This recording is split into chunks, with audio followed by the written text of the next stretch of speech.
Hello everyone, आज हम अंकुर Hindi पाठमाला class 8 का जो चैप्टर नंबर 14 है, चैप्टर का नाम है शिक्षा यानी कि एजुकेशन। उसका ऑलरेडी वीडियो जो अपलोड हो चुका है पेज नंबर 97, 98 एंड 99 का।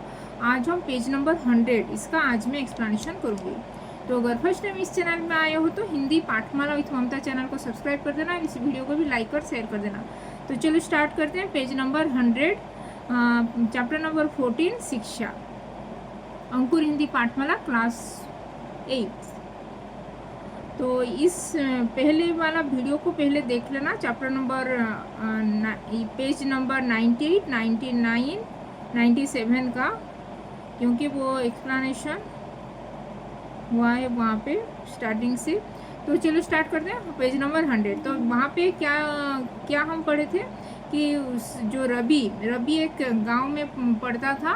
10th पास कर चुका था। तो उसके एक दिन उसके पिताजी ने, रवि का मन था कि वो आगे की पढ़ाई हायर एजुकेशन लेने के लिए, उच्च शिक्षा लेने के लिए, लेकिन एक दिन उसके पिताजी ने उसको बोले कि रवि कान खोल कर सुन लो, आगे की पढ़ाई की कोई ज़रूरत नहीं है, नौकरी करेगा तो पैसा कमाएगा। क्योंकि रवि का परिवार बहुत ही उसका परिवार का फाइनेंशियल कंडीशन अच्छा नहीं था। तो इसीलिए उसके पिताजी ने आके बोले कि आगे की पढ़ाई की कोई ज़रूरत नहीं है, क्योंकि तुम अभी 10th पास कर चुके हो और अभी हमारे जो गांव में एक प्राइवेट कंपनी का वहाँ पे ये खोल रहा है। तो वहाँ पे सभी गांव वालों को वहाँ पे जॉब मिल रहा है, सभी लोग कर रहे हैं। तो तुम भी वहाँ पे जाके वहाँ पे काम कर सकते हो। इसीलिए तुमको आगे की पढ़ाई यानी कि हायर एजुकेशन, रवि का इच्छा था वो IAS ऐसे ये पब्लिक सर्विस कमीशन, कुछ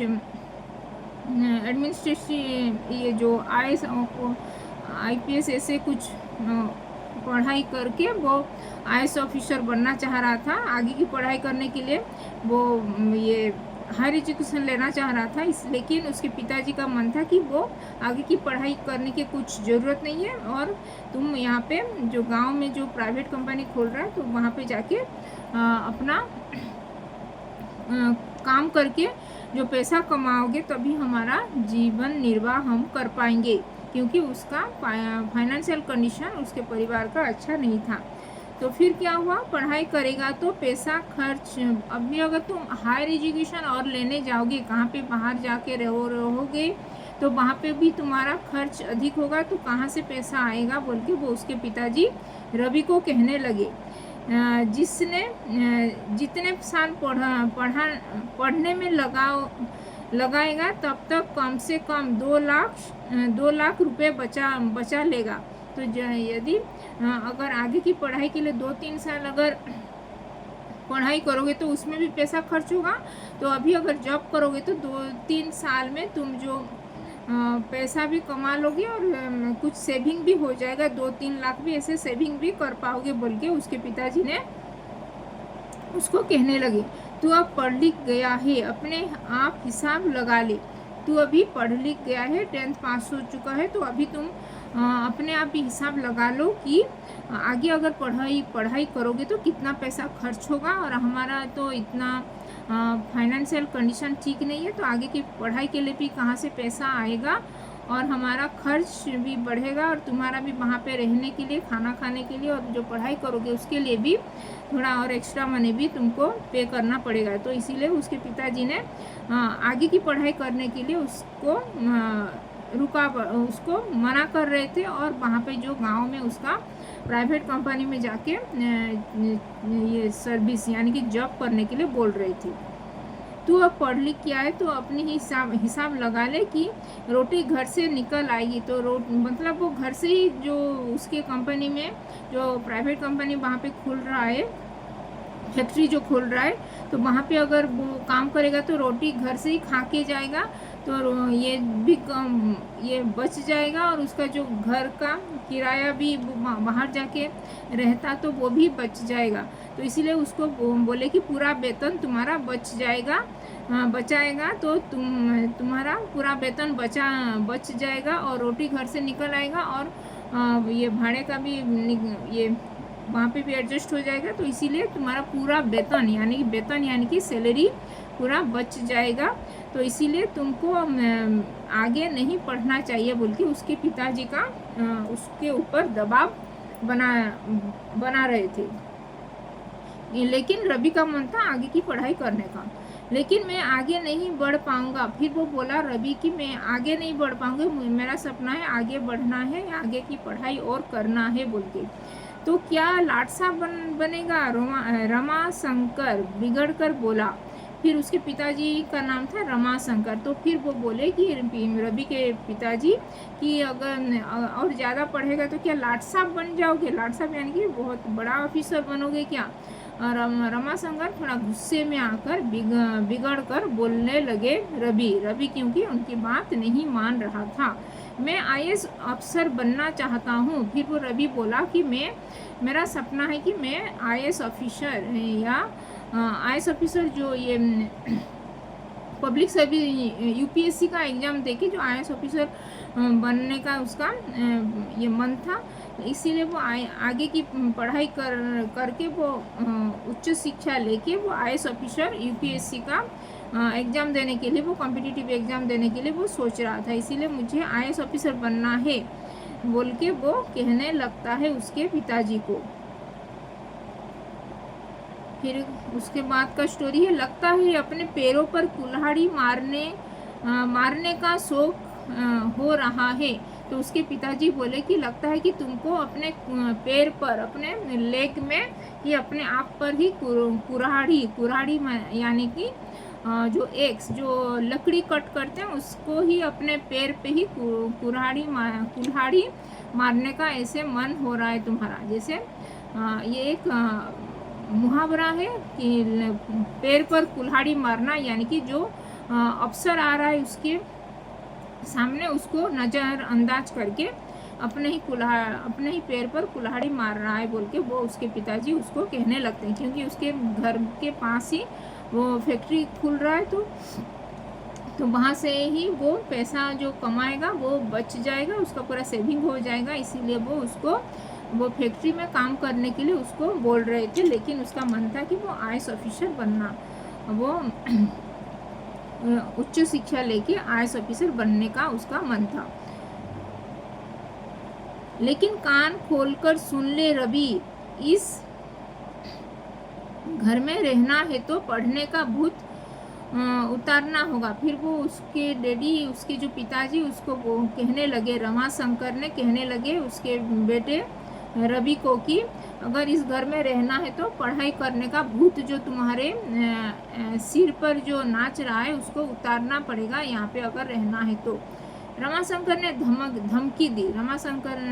उसके पिताजी रमाशंकर ने उसको चेतावनी दी कि ये पढ़ाई लिखाई का ये भूत तुम्हारे जो दिमाग में चल रहा है तो उसको उतार दो और जाओ और वो जहाँ पे हमारे गांव में जो फैक्ट्री खुला है उसमें जाके काम करो और पैसा कमाओ बोल के वो कहने लगते हैं।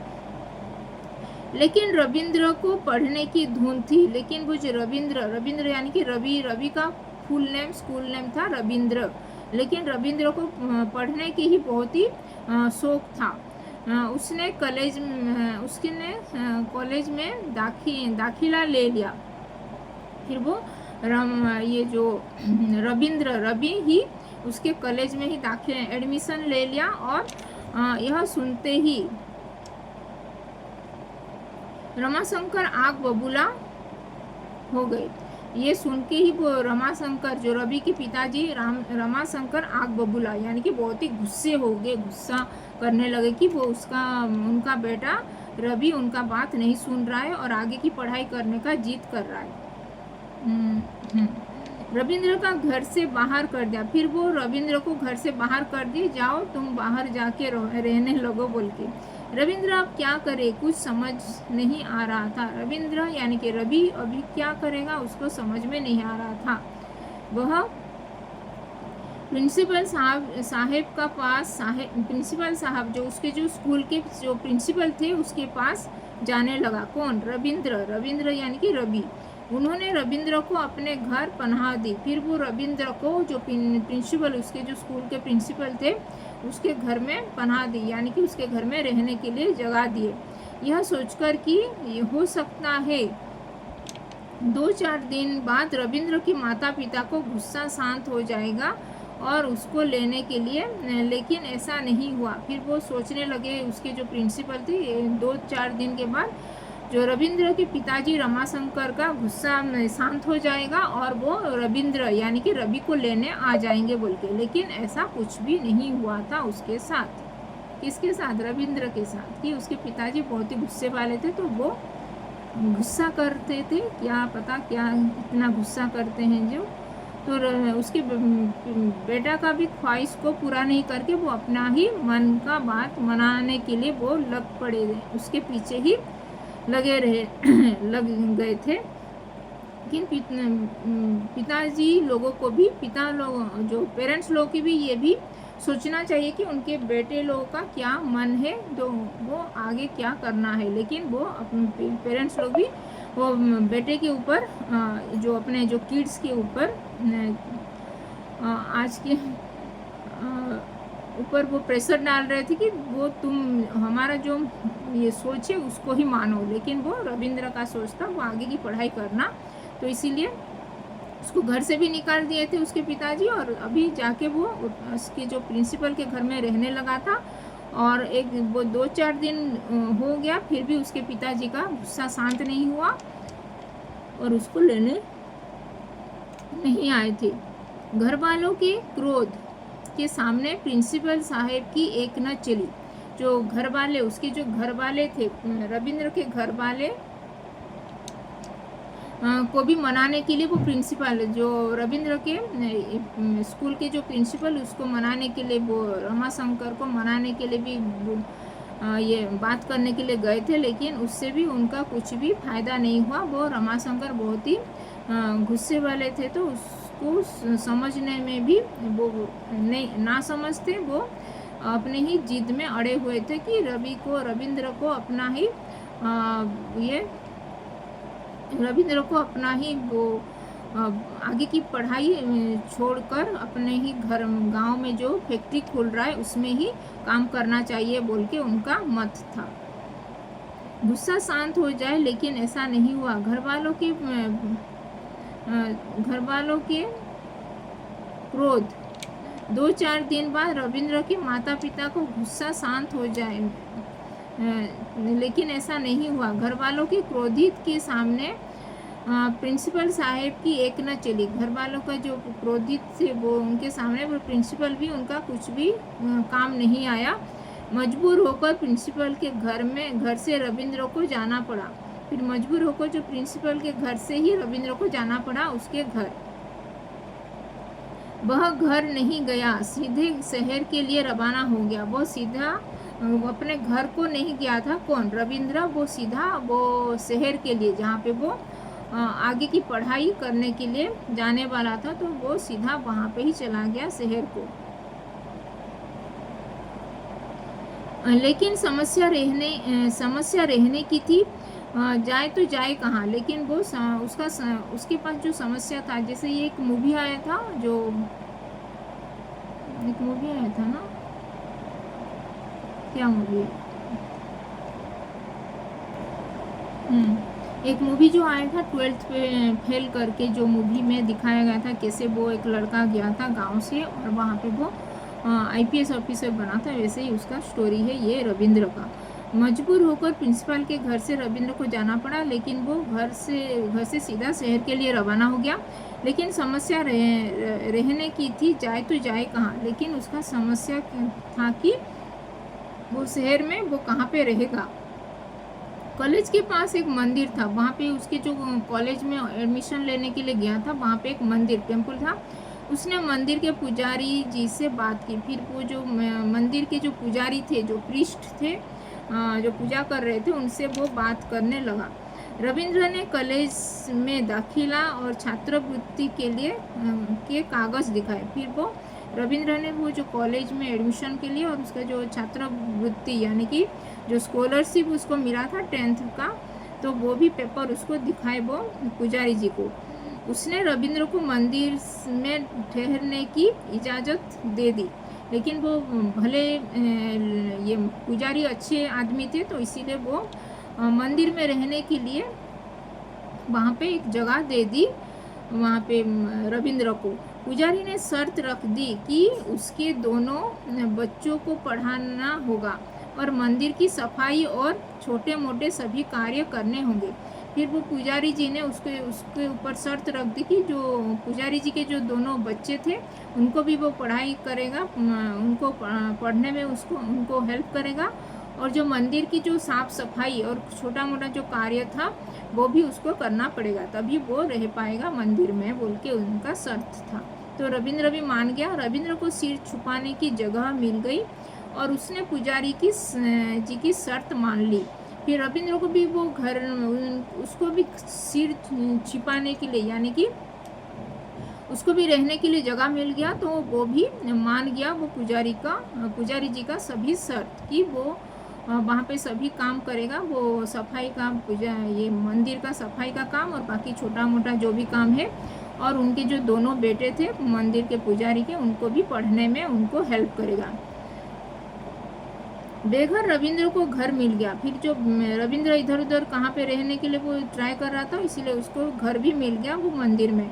सुबह 4 बजे उठकर मंदिर की सफाई करने, कॉलेज में पढ़ाई करने और शाम को पुजारी जी के बच्चों को पढ़ाने के बाद रविंद्र थककर चूर हो जाता था।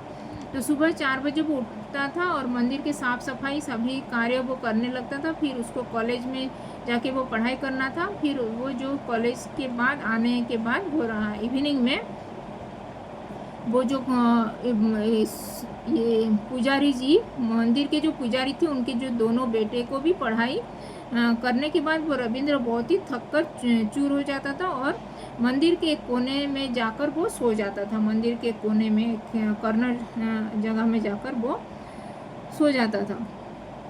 उसे मंदिर के धार्मिक कार्यक्रमों में भी काम करना पड़ता था। उसको वो धार्मिक जो भी ये रिलीजन जो भी फेस्टिवल के टाइम में जो भी मंदिर में पूजा करने के लिए जितने सारे लोगों को आना पड़ता था उनके लिए भी वो वहाँ पे मंदिर में जो भी काम करना पड़ता था तभी वो उसको काम वहाँ पे करना पड़ता था। जैसे कि अभी रामनवमी आ गया कि ये दशहरा, नवरात्रि और वो जो ये शिवरात्रि के टाइम में जो भी काम करना पड़ता था मंदिर में वो उसको करना पड़ता था, साफ सफाई और बाकी सभी मंदिर के देख रेख करने के लिए। लेकिन उसकी आयस की लगन में कोई बाधा नहीं आई, लेकिन उसका जो मन वो फोकस बहुत ही कंसंट्रेशन दे के वो पढ़ाई करता था और वो बहुत ही डिटर्मिन होके वो पढ़ता था। वो ये आईएएस का जो ये कोचिंग ले रहा था और तो इसलिए उसको वहाँ पे कुछ भी आईएएस की लगन में भी कोई बाधा नहीं आया था उसको। प्रिंसिपल साहब उसका मार्गदर्शन करते रहे। फिर वो प्रिंसिपल साहब भी उसको उसके जो स्कूल के प्रिंसिपल भी उसको फ़ोन में उसके साथ गाइड करते रहे, हौसला बढ़ाते रहे कि हौसला उसको हौसला भी बढ़ाते रहे कि उसको क्या करना है आगे। कॉलेज में बहुत सिर्फ पढ़ाने में ध्यान लगाता, कॉलेज में सिर्फ वो पढ़ने में ही ध्यान उसको लगाना पड़ता था और आगे घर में आकर वो जो मंदिर का काम करता था और वो पुजारी जी के जो दोनों बच्चे थे उसको पढ़ाने में उनको हेल्प करता था। कॉलेज में बहुत सिर्फ पढ़ाने में ध्यान लगता, जब कोई क्लास नहीं होता तो लाइब्रेरी में जाकर वो पढ़ने लगता था। सारे कॉलेज में मिस्टर पढ़ाकू के नाम से वो मशहूर हो गया। वो ज़्यादा पढ़ रहा था, लाइब्रेरी में पढ़ रहा था, इससे कॉलेज के क्लास में भी पढ़ता था, तो इसीलिए उसको सब लोग मिस्टर पढ़ाकू के नाम से वो वहाँ पे कॉलेज में पॉपुलर हो गया। उसका कोई दोस्त नहीं था, उसका जो कोई फ्रेंड भी नहीं था, वो अकेले ही था और वो पढ़ने में ही उसका टाइम स्पेंड करता था। लेक्चर और प्रोफेसर ही उसके साथी थे, जो लेक्चर और प्रोफेसर ही उसके जो साथी थे उनके साथ ही वो टाइम मतलब उनको पास जाकर वो जो स्टडी के बारे में वो ये बातचीत करता था क्या करना है। तमाम मुश्किलों के बीच प्रिंसिपल साहब उसे लक्ष्य और ध्यान केंद्रित करने की प्रेरणा देते रहे। और परिणाम स्वरूप वह पूरे कॉलेज में प्रथम रहा। फिर जब वो उसका जो एग्ज़ाम हुआ तभी वो उसका रिजल्ट भी निकला, तो वो पूरे कॉलेज में उसको फर्स्ट पोजीशन में उसको ये मिला था, फर्स्ट पोजीशन उसको मिला था। उसके जितने अंक कॉलेज के इतिहास में किसी के नहीं आए थे। उसके जो जितना जो उसको मार्क आया था उसके जो कॉलेज की हिस्ट्री में, मतलब प्रीवियस ईयर भी उसके जो बैचमेट मतलब सीनियर्स थे उनके वहाँ पे किसी का भी इतना मार्क नहीं आया था। वो फर्स्ट रैंक मतलब उसी कॉलेज में वो फर्स्ट पोजीशन रैंक में उसका मार्क ज़्यादा था। वो प्रीवियस ईयर के जो डेटा को वो एनालाइज करने के बाद उनको पता चला कि उसका मार्क फर्स्ट है, सबसे आगे उसका सभी रैंक मतलब सभी प्रीवियस ईयर से भी उसका इस ईयर में वो ज़्यादा मार्क उसको मिला है। इसके बाद पढ़ने वाले छात्र उसके नज़दीक आने लगे और दोस्ती उसके साथ करने लगे। तो बाकी सब लोग भी उसको वो पढ़ रहा है अच्छा कर रहा है बोल के वो बाकी लोग भी उसके साथ अभी फ्रेंडशिप करने के लिए उसके पास आने लगे। पुजारी के बच्चे भी अच्छे नंबरों से पास हो गए। वो पुजारी जी के भी बच्चे भी वो अच्छे नंबर यानी कि बहुत अच्छा नंबर उनको भी मिल गया, वो पास हो गए। रविंद्र जिस कार्य करता पूरा लगन से वो करता था, चाहे खुद पढ़ने का कार्य हो या पुजारी के बच्चों को पढ़ाने का हो, तो वो बहुत ही लगन से वो सभी कार्यों को वो करता था। वो अपना भी काम करता था, वो पुजारी जी के बच्चों को भी पढ़ाता था और वो मंदिर का कार्य भी वो बहुत ही लगन के साथ वो करता था। तो ये था पेज नंबर 100 का ये एक्सप्लेनेशन। फिर नेक्स्ट पेज नंबर 101 का एक्सप्लेनेशन करेंगे। तो ये नहीं तो ज़्यादा लंबा वीडियो हो जाएगा, अभी 20 मिनट्स का हो चुका है। तो यहाँ पे कुछ डाउट है, कुछ ये समझने में प्रॉब्लम हुआ है, कुछ कीवर्ड्स में, कुछ सेंटेंस में, बाकी हमें तो कमेंट में लिख सकते हो। और अभी तक चैनल को सब्सक्राइब नहीं किया तो हिंदी पाठमाला विथ ममता चैनल को सब्सक्राइब कर देना और इस वीडियो को भी लाइक और शेयर कर देना। तो धन्यवाद, थैंक यू।